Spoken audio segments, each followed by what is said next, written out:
संगत का हमारे जीवन में काफी अधिक महत्व है। संगत सही रहेगी तो हमारे विचार सही रहेंगे, और विचार सही रहेंगे तो कर्म भी सही रहेंगे, और जीवन में सुख शांति बनी रहेगी।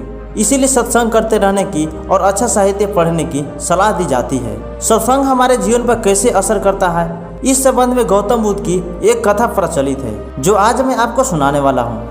बात उस समय की है जब गौतम बुद्ध काफी प्रसिद्ध हो चुके थे।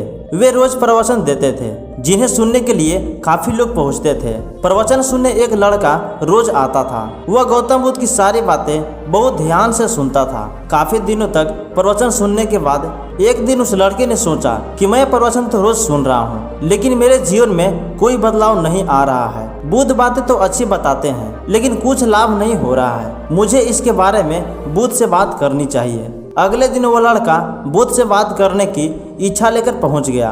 बुद्ध का प्रवचन शुरू हुआ और वे कह रहे थे कि अगर कोई व्यक्ति हम पर गुस्सा करता है तो वह हमसे ज्यादा खुद का नुकसान करता है। अगर हम भी दूसरे के गुस्से का जवाब गुस्से से ही देते हैं तो हम खुद का नुकसान कर लेते हैं। बुद्ध की ये बातें सुनते ही वह लड़का खड़ा हो गया और वह कहने लगा कि तथागत, मैं बहुत दिनों से आपके प्रवचन सुन रहा हूँ, लेकिन मेरे जीवन में कोई बदलाव ही नहीं आया है। मुझे तो प्रवचन सुनने से कोई लाभ नहीं हो रहा है। बुद्ध ने अपने प्रवचन बीच में रोके और उस लड़के की बातें सुनने लगे। जब वो लड़का चुप हो गया तो बुद्ध ने उससे पूछा कि तुम कहाँ रहते हो। लड़का बोला कि मैं श्रावस्ती में रहता हूँ। बुद्ध ने कहा कि श्रावस्ती से यहाँ तक की दूरी कितनी होगी और यहाँ आने में कितना समय लगता है। उस लड़के ने बुद्ध की बातों का उत्तर दिया।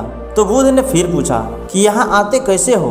उसने बताया कि मैं कभी पैदल आता हूँ, कभी सवारी का कोई साधन मिल जाता है तो उससे आ जाता हूँ। बुद्ध ने फिर एक नया प्रश्न पूछ लिया कि क्या तुम यहाँ बैठे बैठे अपने घर पहुँच सकते हो।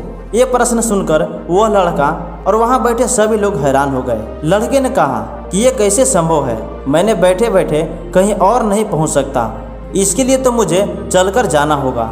बुद्ध ने कहा कि तुम्हारी बातों में ही प्रश्नों का उत्तर है। सत्संग सुनने से तब तक कोई लाभ नहीं होगा जब तक कि तुम उन बातों को अपने जीवन में उतारते नहीं हो। जब तक तुम अच्छे काम नहीं करोगे, इच्छाओं का त्याग नहीं करोगे, बुराइयों से दूर नहीं रहोगे, तब तक तुम्हारे जीवन में कोई बदलाव नहीं आएगा। सिर्फ प्रवचन सुनने से, यहाँ बैठने से जीवन में कोई बदलाव नहीं आएगा। बुद्ध ने आगे कहा कि अगर तुम कोई अच्छा काम करना चाहते हो तो उसके लिए तुम्हें प्रयास करने होंगे। विचार करने से काम नहीं होगा। सत्संग में तुम्हें सही गलत बातों की जानकारी मिलती है, लेकिन उन्हें अपने जीवन में किस तरह से उतारना है ये तो तुम्हें ही तय करना होगा। तुम्हें प्रयास करने होंगे, तभी जीवन में सुख शांति और सफलता आएगी। सत्संग करने से हमारी बुद्धि पवित्र रहती है और हमारा मन गलत बातों से बचा रहता है। अगर हम सत्संग नहीं करेंगे तो हमारे विचार भटक सकते हैं। इसलिए अच्छी किताबें पढ़ना चाहिए, अच्छी लोगों के संगत में रहना चाहिए। तो मैं आशा करता हूँ कि गौतम बुद्ध की ये बातें आपको बेहद पसंद आई होगी। तो साथ ही वीडियो को लाइक करके अपने फैमिली और दोस्तों के साथ ज़्यादा से ज़्यादा शेयर करें, ताकि वो भी इस कहानी को सुनकर अपने जीवन के सही डायरेक्शन दे सके। तो फिर मिलते हैं नेक्स्ट वीडियो में, तब तक के लिए धन्यवाद।